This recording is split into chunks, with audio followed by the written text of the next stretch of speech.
বৃষ্টির মধ্যে দাঁড়িয়ে ভিজে ভিজে আজাদি চাইছে। মাথায় বজ্রপাত পড়ে গেল তো আবার সেই মোদিরই দোষ হবে। পৈতৃক ঘর বাংলাদেশ থেকে লাথি খেয়ে রিফিউজি হয়ে আমাদের বাংলায় এসে আজাদি আজাদি করছে। আমি নিজে রিফিউজি পরিবারের মেয়ে। আমরা যখন কলকাতার উপকণ্ঠে রিফিউজি ক্যাম্পগুলোতে ছিলাম, যদি কোনো ঝান্ডা আমাদের মাথায় ছাতা হয়েছিল, সেই ঝান্ডাটার রং লাল, সেই ঝান্ডাটা হলো কমিউনিস্ট পার্টির ঝান্ডা। আমি খুব গর্ব করে বলি আমি সেই রিফিউজি পরিবারের মেয়ে। আর খালি বলে যে আমি রিফিউজি পরিবার। তোমার তুমি রিফিউজি হলে কেন? তুমি রিফিউজি কাদের জন্য হলে? বলছে রিফিউজি পরিবারের হাতে তখন লাল ঝান্ডা ছিল, গেরুয়া ঝান্ডা ছিল না। কেন বাংলার ওপারে গিয়ে তুমি লাল ঝান্ডা নিয়ে দাঁড়াতে পারোনি? যত ধর্মনিরপেক্ষতা এপার বাংলায় এসে দেখাতে হবে।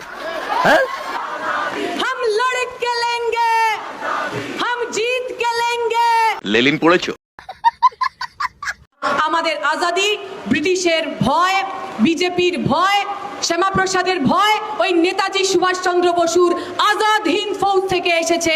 আমাদের আজাদি নেতাজির আজাদি। তোমাদের আজাদি নেতাজির কাছ থেকে এসেছে, ওই জন্য সিপিএমের পার্টি অফিসে নেতাজির কোনো ছবি থাকে না। 34 বছরের কমিউনিস্ট যাদের বাড়িতে নেতাজি সুভাষচন্দ্র বসু, স্বামী বিবেকানন্দ, ক্ষুদিরাম বসুর ছবি থাকে না, ওদের সব কাকা, জেঠা, বাবা, দাদু, নানা সব বিদেশি। লেলিন পড়েছো? Karl Marx?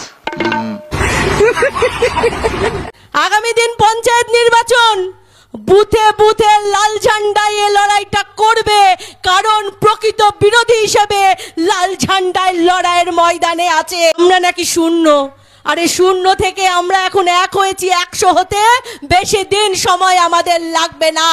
সিপিআইএম 0 থেকে 1 হয়েছে, আর 1 থেকে 100 পৌঁছতে খুব বেশি সময় লাগবে না, ওই 150 বছরের মতো সময় লাগতে পারে।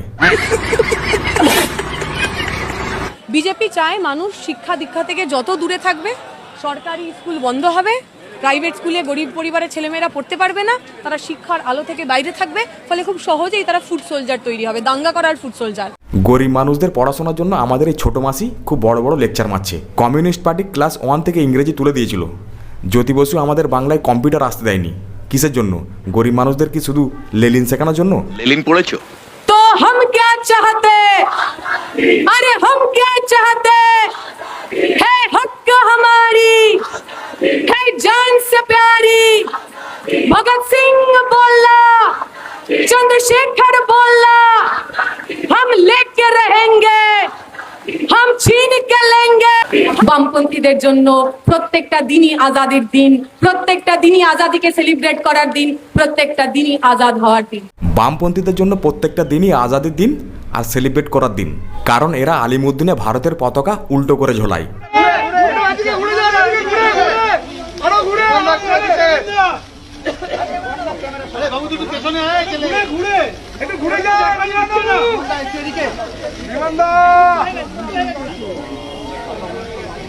पहले बनेगा पाकिस्तान फिर बनेगा हिंदुस्तान না, মানে বামপন্থীরা সবুজ রংটা খুব বেশি ভালো করে চেনে। এরা হচ্ছে পাকিস্তানের দালাল। हम लेके रहेंगे, हम छीन के लेंगे। शुभेंदु सुन ले, बीजेपी सुन ले, हम लड़ के लेंगे, हम जीत के लेंगे।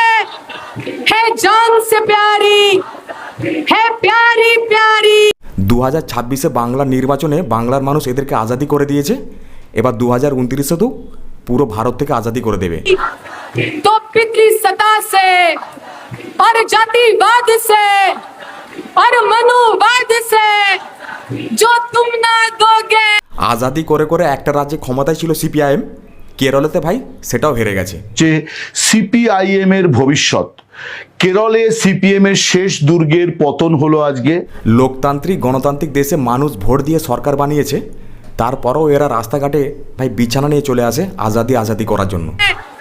हम लड़ के लेंगे, हम छीन के लेंगे, हम जीत के लेंगे।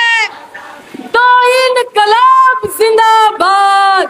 পৈতৃক ঘর বাংলাদেশ থেকে লাথি খেয়ে রিফিউজি হয়ে আমাদের বাংলায় এসে আজাদি আজাদি করছে। এদের আজাদিটা ঠিক কিসের? ফাঁকা ফ্ল্যাটের আজাদি না মাঝের আঙুলের আজাদি?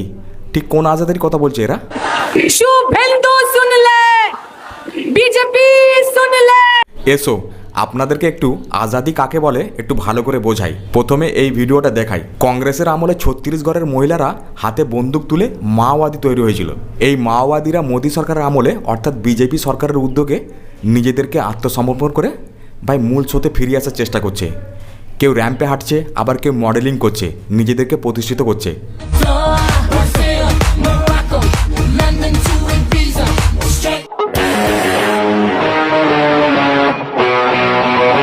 এটাকে বলা হয় স্বাধীন ভারতের আজাদি, যেখানে বিজেপি সরকারের ওপর ভরসা করে হাতে বন্দুক নামিয়ে মূল স্রোতে ফিরিয়ে আসার চেষ্টা করছে এই মাওবাদীরা। আমাদের আজাদি ব্রিটিশের ভয়, বিজেপির ভয়, শ্যামাপ্রসাদের ভয়, ওই নেতাজি সুভাষচন্দ্র বসুর আজাদ হিন্দ ফৌজ থেকে এসেছে। আমাদের আজাদি নেতাজির আজাদি। সিপিআইএমের আজাদি নেতাজির আজাদিন ফৌজের কাছ থেকে এসেছে। তো চলো ভাই একবার গুগল করে দেখা যাক সিপিআইএম কি আজাদিন ফৌজের পক্ষে ছিল। দ্বিতীয় বিশ্বযুদ্ধের সময় ভারতের কমিউনিস্ট পার্টি, যার উত্তরসূরি হিসাবে আজকে সিপিআইএম, সরাসরি আজাদিন ফৌজের পক্ষে ছিল না। স্বাধীনতার আগে নেতাজি সুভাষচন্দ্র বসুর আজাদিন বাহিনীর পক্ষে ছিল না এই কমিউনিস্ট পার্টি, তার বিরোধিতা করত। অর্থাৎ স্বাধীনতার 80 বছর পর সেই কমিউনিস্ট পার্টির কচি কচি মামুনিরা আজকে বলছে যে নেতাজির কাছ থেকে আজাদি এসেছে। ওই নেতাজি সুভাষচন্দ্র বসুর আজাদ হিন্দ ফৌজ থেকে এসেছে। আমাদের আজাদি নেতাজির আজাদি। তোমাদের আজাদি নেতাজির কাছ থেকে এসেছে, ওই জন্য সিপিএমের পার্টি অফিসে নেতাজির কোনো ছবি থাকে না। 34 বছরের কমিউনিস্ট যাদের বাড়িতে নেতাজি সুভাষচন্দ্র বসু, স্বামী বিবেকানন্দ, ক্ষুদিরাম বসুর ছবি থাকে না, ওদের সব কাকা, জ্যাঠা, বাবা, দাদু, নানা সব বিদেশি। গরিব মানুষ তো পড়বে না। গরিব মানুষ পড়বে কেন? গরিব মানুষ যদি পড়ালেখা করে বুদ্ধিমান হয়ে যায় তাহলে তো সে গরুর দুধের সোনা বুঝবে না। গরিব মানুষ যদি পড়ালেখা করে শিক্ষিত হয়ে যায় তাহলে ওই যে 500 টাকার নোটে না 1000 টাকার নোটে চিপ লাগানো হবে বলা হলো না আমাদের, মানুষ সেটা বিশ্বাস করবে। গরিব মানুষরা পড়াশোনা করলে গরুর দুধে সোনা খুঁজবে না। ওই জন্য জ্যোতি বসু আমাদের কথা ভেবে পশ্চিমবঙ্গে কম্পিউটার চালু হতেই দেয়নি। আমরা যে আজাদির কথা বলি সেই আজাদি কাদের জন্য? যে গরিব ছেলেটা, যে কৃষক ছেলেটা, যে শ্রমিক ছেলেটা স্কুলে পড়তে যেতে পারে না কারণ আমার সরকারি স্কুলগুলো বন্ধ হয়ে যায়। আমরা যখন মুক্তি চাইছি, আজাদি চাইছি, আমরা সেই ছেলেটা মেয়েটার স্বপ্নের, তার স্বপ্ন দেখার মুক্তি আজাদির কথা বলছি। আমাদের ছোট মাসি খুব লেকচার মারছে। ক্লাস 1 থেকে কমিউনিস্ট পার্টি ইংরেজি তুলে দিয়েছিল, মনে আছে? তৃণমূল কংগ্রেসের রাজত্বে 15 বছর ধরে যে স্কুলগুলো বন্ধ হয়ে পড়েছিল, তাই সেগুলোর কথা মনে পড়েনি। মাত্র 4 মাসে বিজেপি সরকার আসতেই সরকারি স্কুলগুলোর কথা মনে পড়ে গেছে এদের। লোকসভা নির্বাচনে যেমন আইএসএফ এর সঙ্গে আমাদের জোট হয়নি, তাও আমরা আলাদা লড়েছিলাম। সেই সময় যারা আমাদের নির্বাচনের প্রার্থী ছিলেন তারা এখনো গরিব খেটে খাওয়া মানুষের কথা বলছেন। আবার বিধানসভা নির্বাচনে আমাদের জোট হয়েছে, নওশাদ সিদ্দিকী আমাদের জন্য প্রচার করতে এসছেন, নওশাদের জন্য বাকিরা প্রচার করতে এসছে। তো এখনো পঞ্চায়েত নির্বাচনের দেরি আছে। আমি আশা করব বিজেপির বিরুদ্ধে, তৃণমূলের বিরুদ্ধে যে শক্তিগুলো একসাথে ছিল তারা সবাই একসাথে থাকবেন এবং এই ফ্যাসিবাদী শক্তির বিরুদ্ধে একসাথে লড়াই হবে। যারা তাতে আসতে চান কি চান না সেটা তাদের ব্যাপার। বিজেপি বিরোধী রাজনৈতিক দলগুলোকে একজোট করে বিজেপিকে হারাতে হবে। আর এটা বলছে 34 বছর ধরে একটা রাজ্যে সরকার চালানো সিপিএমের একজন নেত্রী। মানে বুড়ো ঘোড়ায় আর দম নেই, তাই অন্য রাজনৈতিক দলগুলোকে জোট করে নিয়ে জোট বাঁধতে হবে। আজকে আপনারা রাস্তায় দাঁড়িয়ে যতই আজাদি আজাদি করে ঘেউ ঘেউ করবেন ততই আপনারা আজাদি পাবেন। মানুষ এখন বুঝতে পেরে গেছে যে দুর্গন্ধ কাদের শরীর থেকে বের হয়। স্বাধীনতার 80 বছর পর কমরেডদের দেশপ্রেম দেখছি, সত্যি এটা ভালো লাগছে। আর কি চাই? শুধু এবার মন থেকে দেশপ্রেমিক হলেই আরও ভালো লাগবে। তাই জুতো খুলে স্বাধীনতা পতাকা উত্তোলন করলে আরও বেশি ভালো হবে। জয় হিন্দ।